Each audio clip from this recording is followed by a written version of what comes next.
Sveiki, esame svečiuose pas Sigitą Praspaliauską, dekoratorių ir labai kūrybingą žmogų. Aš labai džiaugiuosi, kad tu sutikai pasidalinti su mumis savo miegamojo dekoravimo istoriją. Nes mes atsikraustėme iš tą nuomojamą būstą ir jisai buvo naujai įrengtas, bet trūko daug dalykų. Ir pirmas dalykas tai buvo miegamojo užuolaidos. Man tai irgi yra labai džiugu, kad jūs nusprendėte investuoti į nuomojamą būstą, nes dažniausiai yra tokia nusistovėjusi tokia taisyklė, kad jeigu nuomojam, tai čia, žinai, nieko čia nereikia daryti, čia laikina. Taip, bet aš manau, kad šitos užuolaidos keliaus su mumis. Nebent šeimininkai norės jas pasiliks, bet aš tikriausiai neatiduosiu. Ir man tekstilė yra labai svarbu ir iš tikrųjų norėjus kažkokios išskirtinės ir nenuobodžios tos tekstilės namie.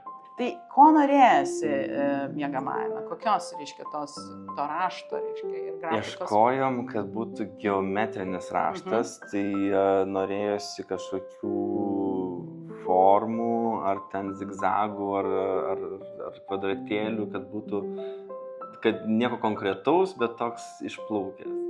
Jūs norėjote rinktis geometrinius raštus, tai va čia ir buvo tie mūsų tokie pradiniai pasirinkimai.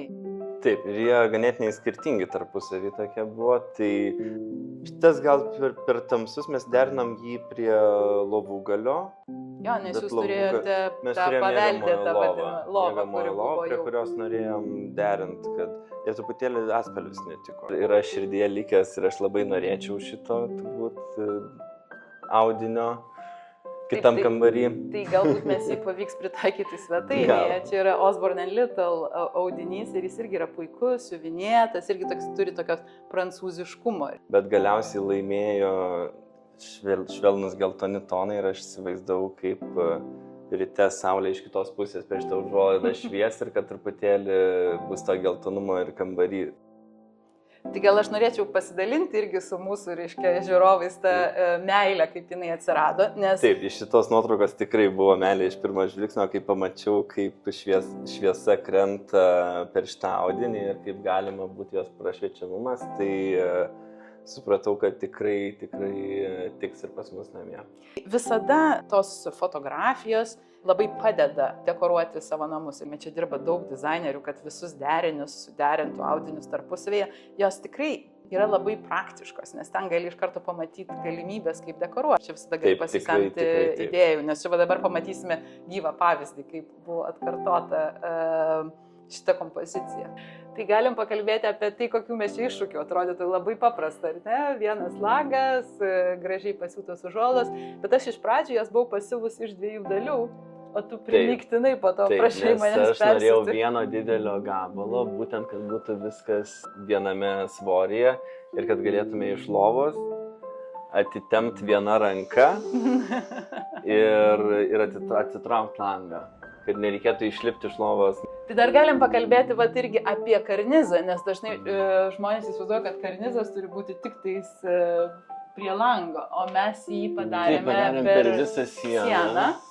Ir iš tikrųjų, tai sumanymas buvo, kad užuolaida stovi dienos metu šitoj sienoj ir dekoruoja sieną, o vakare grynai užeina tik ant lango.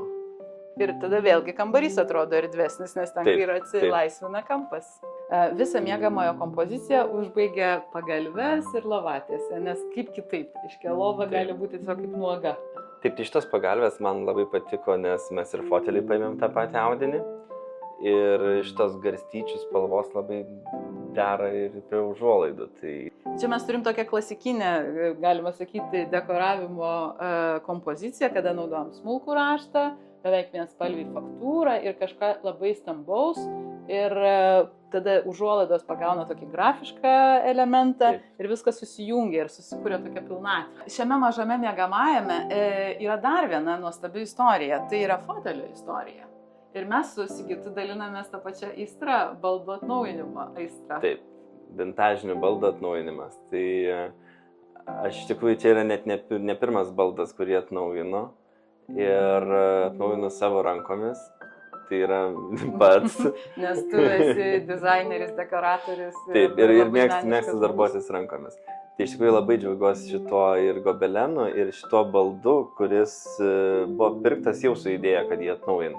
Baldų atnaujinimas vis labiau populiarėja, nes visos vintažinės formos suteikia interjerams įdomumo.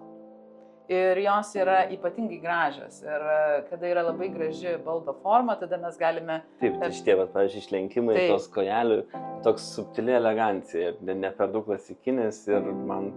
Aš iš karto jį pirkdamas žinojau, kad aš jį atnaujinsiu. Tai šita pagalvėlė iš tikrųjų yra ne tik tai tavo meilė, bet ir mano meilė. Šitas raštas yra vienas iš mano mylimiausių paskutiniais metais.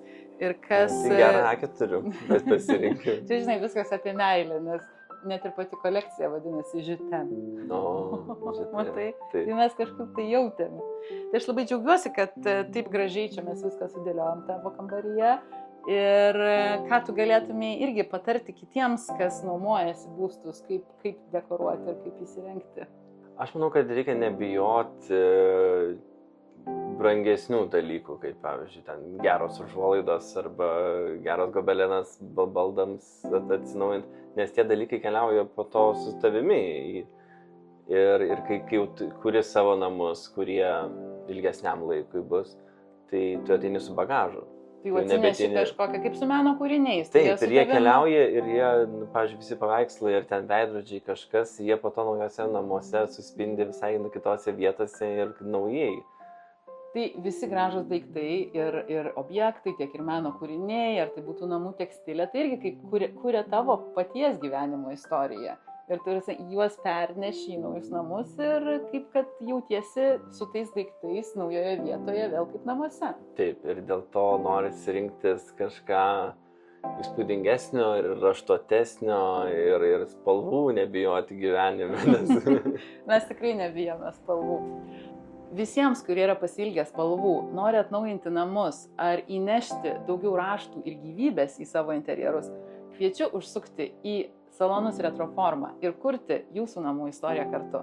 Lauksiu jūsų ten kartu su visa savo komanda.